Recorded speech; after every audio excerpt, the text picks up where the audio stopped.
Hello, my name is Michael O'Keefe, aka The Movie Wizard. If you enjoy this interview and want to hear more top-notch film industry conversations, please press the thumbs up, subscribe to this channel, and hit the bell to stay in the know. Hello, Ron Chapman. We'll be talking today about two of your documentaries, From Earth to Sky and Shelter. My first question, however, is a personal one. How did you fare coronavirus? Well, coronavirus was difficult and yet interesting. I mean, I'm lucky that myself and no one I know suffered hugely from it. So that was good. You know, it was really a time where you really got to do a lot of introspection, actually, because you weren't out in the world the way you were before. You know, I didn't take a meeting in person for over a year and something. Wow. You know, we were communicating by Zoom. You know, so it was an interesting time, and I think one where there's a lot of reflection in terms of how we live our lives, what we're doing, and how we spend our time. Well, So, that is a very optimistic take on things. yeah. I like that, though. That's good. Okay, now let's talk about the documentaries. Tell my audience what From Earth to Sky is about.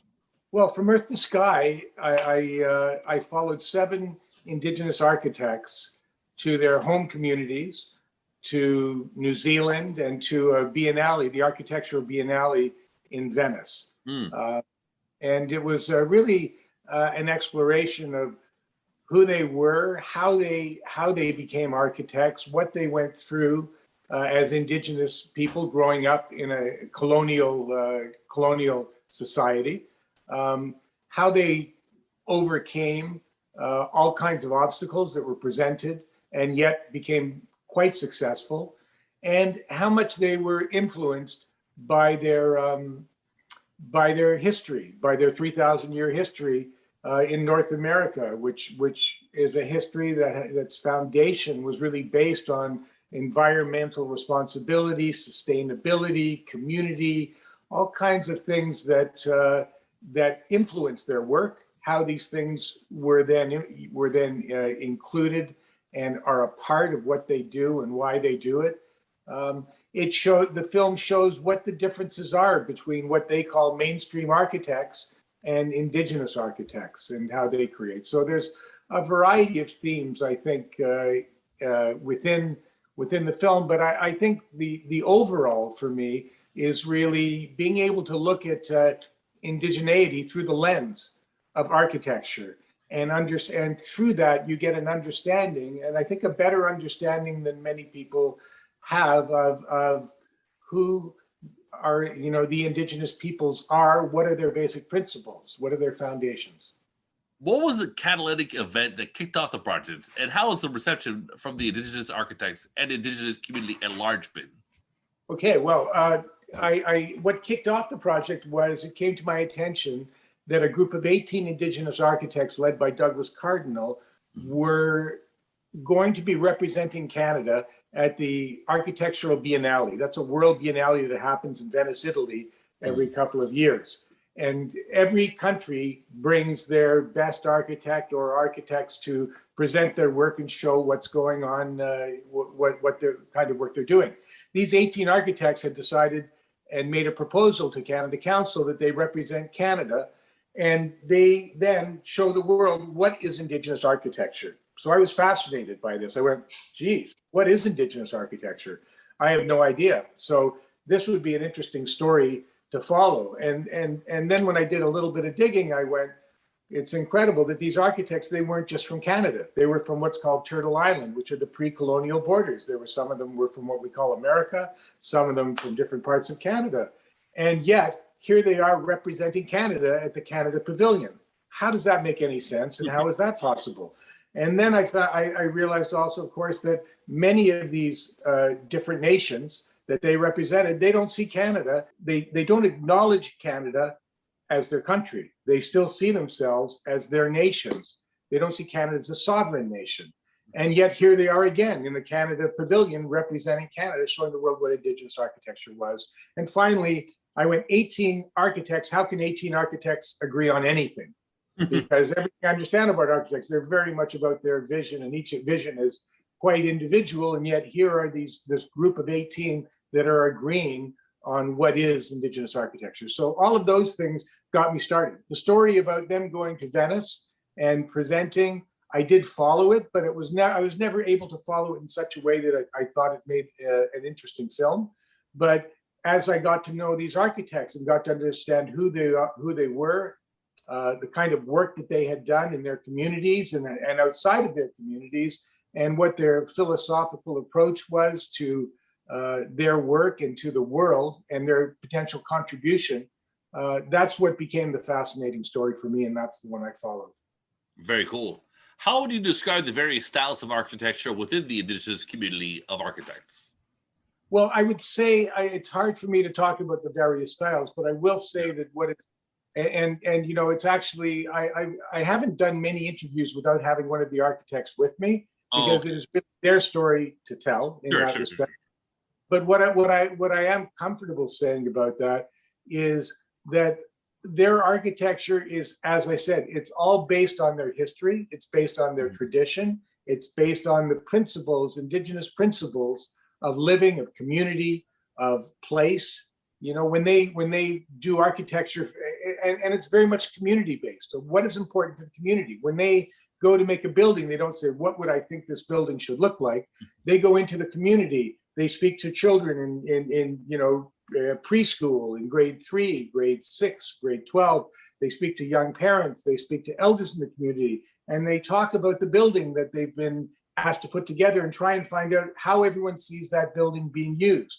And how can they incorporate all these ideas from the community into creating something that's going to make a worthwhile contribution to the entire community, as opposed to just a section of the community. So there's an organic approach that they use that is actually quite interesting and quite inspiring, and speaks again very much to community first. I think that there's a lot of, when they talk about mainstream architects, there's a lot of architecture that's just done by people who have the money to buy this piece of land, and then I'm going to put this thing there, whether people like it or not, because it's going to serve my purposes. For them, it's about serving the purpose of the community.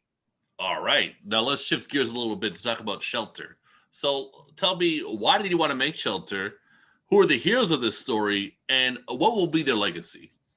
I wanted to make Shelter at the time because there was a lot of very negative conversation out there about immigrants, across the border especially. And I saw this as a great story about immigrants, successful immigration, and integration of immigrants, and then a successful story about the immigrants' contribution to building their new country, their new city where they came to. So to me, that was the really my core inspiration for wanting to make that film. I felt that someone needed to stand up. Here we are, America, Canada, we're nothing but immigrants again, and especially coming from the Earth to Sky film with the Indigenous peoples, we are all immigrants. And yet here there's this conversation going on that immigrants are no good and immigrants are bad. We've got to keep immigrants out. We've got to stop them. They're horrible. They're this. Well, all of us were immigrants at one point. So I really felt that conversation needed to have some kind of balance to it.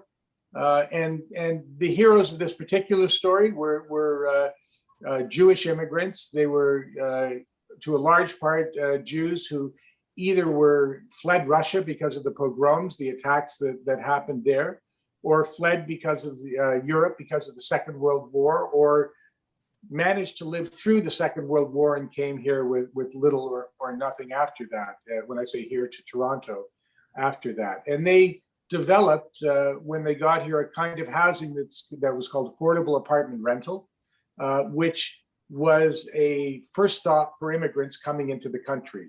And during this period, they built, almost 500,000 units up until rent controls came in from the early 50s, in which millions of immigrants came and have gone through and then become part of the culture.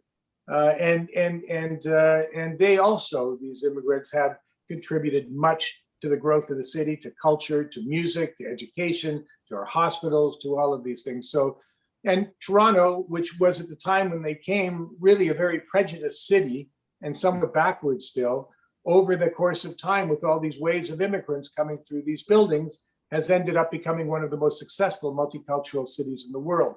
And I think that's in no small part because the kind of buildings they built were buildings that a family could live in and live with self-respect and decency, as opposed to coming from another country and ending up in a basement apartment with no hot and cold running water in New York or in the States somewhere, you know, where there's cockroaches and rats and things like that, and landlords oppressing them.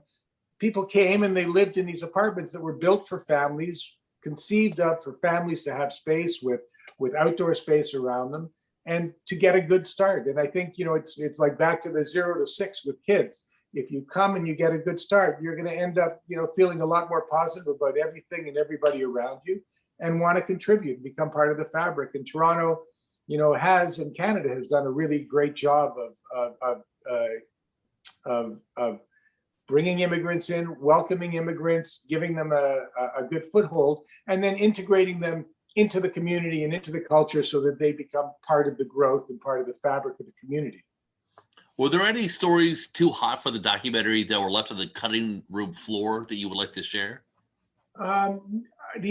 Unfortunately, I'm sorry, the answer to that is no. I think there were a lot of hard stories and I didn't shy away from any of them. In fact, I felt, you know, that one of the things that was really important for me to explore in Shelter was why immigrate?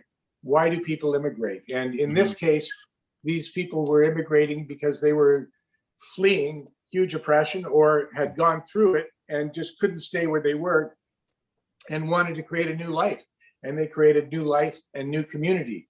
But their backstory was incredibly important. And I think in Shelter, I spent at least half the film, you know, giving everyone the backstory of where these people came from, because without understanding what that backstory was, you couldn't appreciate what they actually then did when they finally got here with nothing and built up from nothing. Okay, Ron Chapman, thanks for your time. I enjoyed both your documentaries. Is there like a discernible lesson from these two projects related to documentary filmmaking you could end this interview with? Well, I think if you're asking me, you know, what is the lesson about documentary filmmaking, I think in both of these projects, the way I approach documentary films is I find a subject that I find interesting, fascinating, and that I want to explore. It's like someone doing a thesis on something, and I sort of have an understanding of what the overview of it is, but I don't really know what all the details are. And in both these stories, you know, I'm as surprised as the viewer is as I go down the road of finding out. As I said, in From Earth to Sky, I went to make a different film. I went to follow these architects on their journey to presenting in Venice, and yet I found a much more interesting story for me than the Venice story. And with the Shelter film, I never thought I'd spend as much time on the backstory as I did. I thought I'd be much more in the here and now and the future. And yet that was the story that ended up, having the most resilience at the end of the day, that really helped define and position them. So, and their stories, I mean, are heartbreaking. And in both these films, the stories and the backstories are heartbreaking. And yet both of these groups, that story of resilience, I used the word resilience before, is incredible. What they overcame and then accomplished after living through that, how they lived through it is in itself is unbelievable. For both these groups is incredible. And I think, so that's now I'm off documentary filmmaking and I'm just talking about, you know, humanity. I think when there's an amazing lesson about humanity that one sees in both these films and what both these peoples managed to do, what they managed to overcome, and how they managed then to contribute to a better future for all of us. Okay, well, thank you very much, Ron, for telling us about your work.